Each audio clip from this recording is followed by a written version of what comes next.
ಜೈ ಶ್ರೀರಾಮ್. ನಮಸ್ಕಾರ.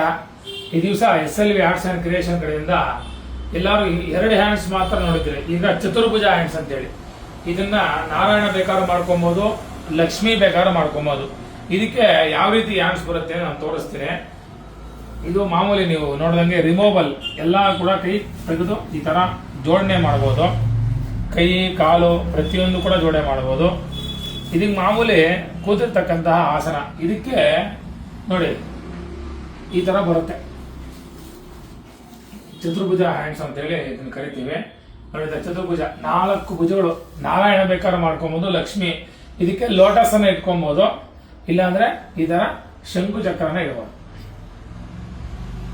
ಈ ತರ ಬರುತ್ತೆ ಶಂಕು ಚಕ್ರ.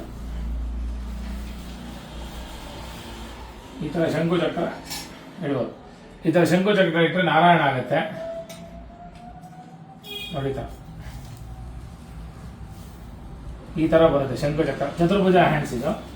ಮತ್ತೆ ಇದು ಮಾಮೂಲಿ 2 ಹ್ಯಾಂಡ್ ಬರುತ್ತೆ. ಒಂದು ವರದ, ಒಂದು ಅಭಯ, ಒಂದು 2 ಕಾಲು ಬರುತ್ತೆ. ಇದೇ ತರ ಅಲ್ಲ ಚತುರ್ಭುಜ ಹ್ಯಾಂಡ್ಸ್. ಇಲ್ಲಿ ಲಕ್ಷ್ಮಿಯನ್ನ ಇಟ್ಕೊಂಡು ಮುಖವಾಡ ಇಟ್ಕೊಬಹುದು ನೀವು, ಅಥವಾ ನಾರಾಯಣ ಮುಖವಾಡ ಇಟ್ಟು ಅಲಂಕಾರ ಮಾಡ್ಕೊಬಹುದು. ಮತ್ತೆ ಈ ಹ್ಯಾಂಡ್ಸ್ ಅಲ್ಲಿ ಶಂಕುಚಕ್ರ ಇಟ್ಕೊಬಹುದು, ಅಥವಾ ಕಮಲದ ಹೂವ ಇಟ್ಕೊಂಡು ಕೂಡ ವರಮಹಾಲಕ್ಷ್ಮಿ ಹಬ್ಬಕ್ಕೆ ಅಲಂಕಾರ ಮಾಡಬಹುದು. ಇದು ಸ್ಪೆಷಲ್ ಆಗಿ ರೆಡಿ ಮಾಡಿದ್ವಿ ನಾವು. ಈ ತರ ಬೇಕಾದಲ್ಲಿ SLV ಆರ್ಟ್ಸ್ ಅಂಡ್ ಕ್ರಿಯೇಷನ್ ಅವರ ಸಂಪರ್ಕ ಮಾಡಿ ನಿಮ್ಗೆ ಯಾವ ತರ ಬೇಕಾ ತರ ಫ್ಲೆಕ್ಸಿಬಲ್ ಆಗಿ ಈ ರೀತಿಯಾಗಿರ್ತಕ್ಕಂಥ ವರಮಹಾಲಕ್ಷ್ಮಿ ಹಬ್ಬಕ್ಕೆ ಬೇಕಾಗಿರ್ತಕ್ಕಂಥ ಅಮ್ಮನವ್ರನ್ನ ನಾವು ರೆಡಿ ಮಾಡಿಕೊಡ್ತೇವೆ. ಜೈ ಶ್ರೀರಾಮ್, ಜೈ ಶ್ರೀರಾಮ್.